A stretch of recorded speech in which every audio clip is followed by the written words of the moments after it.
You mock America, I fight for it. Karoline Leavitt tears into the show, a Broadway drama for the ages. When politics collides with the stage, one woman takes a stand. A Broadway production mocks the American dream, but Karoline Leavitt, she wasn't having any of it. Get ready for drama, patriotism, and the clash that rocked the stage.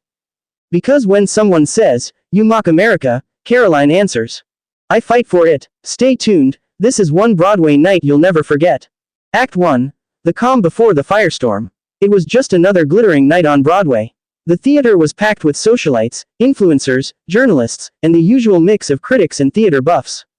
The show in question, a newly acclaimed political satire titled Land of the Free, which many had praised for its biting commentary on American identity, freedom, and democracy.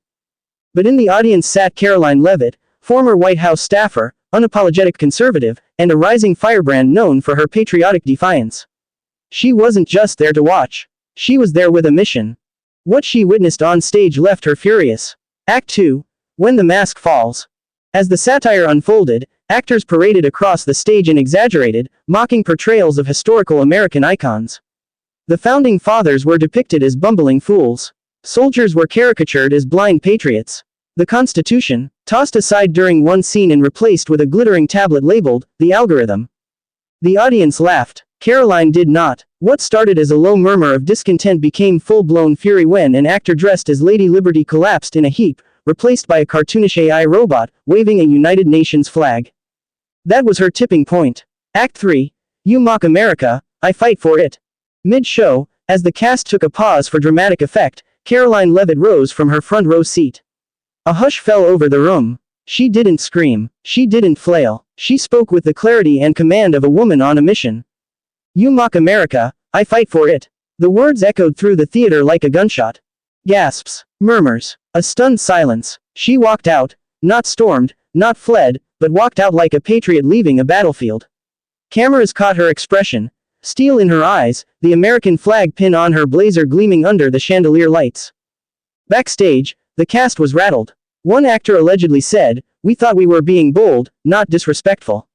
But the damage was done. Karoline's quote went viral within hours.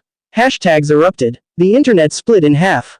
Act 4. The fallout and the fame. News outlets ran wild. Fox News called her a hero. The View called her dramatic. Twitter, set ablaze with hashtag mock America vs hashtag fight for it. Memes of Karoline slapping the script out of a stagehand's hand, whether real or imagined, circulated like wildfire. TikTok creators reenacted the moment. Conservative influencers called it her Broadway Bunker Hill. Liberals dismissed it as MAGA theater.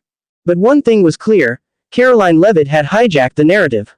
And in doing so, she did what no press tour or media blitz could have done, made Broadway political again. Act 5. Broadway responds, and so does America.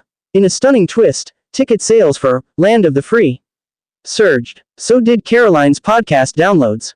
The theater announced a talkback series on artistic freedom, and Karoline was invited to speak. Her response: "I won't share a stage with those who mock the nation that gave them that stage in the first place." Boom. Mic drop. The cultural war had found a new battleground, not Twitter, not cable news, but the stage itself. One woman, one voice, one stand for something bigger. You may laugh at America, but Karoline, she'll fight for it, every curtain call, every step of the way. Subscribe for more real stories where patriotism meets passion. And remember, sometimes, the greatest performances happen off stage.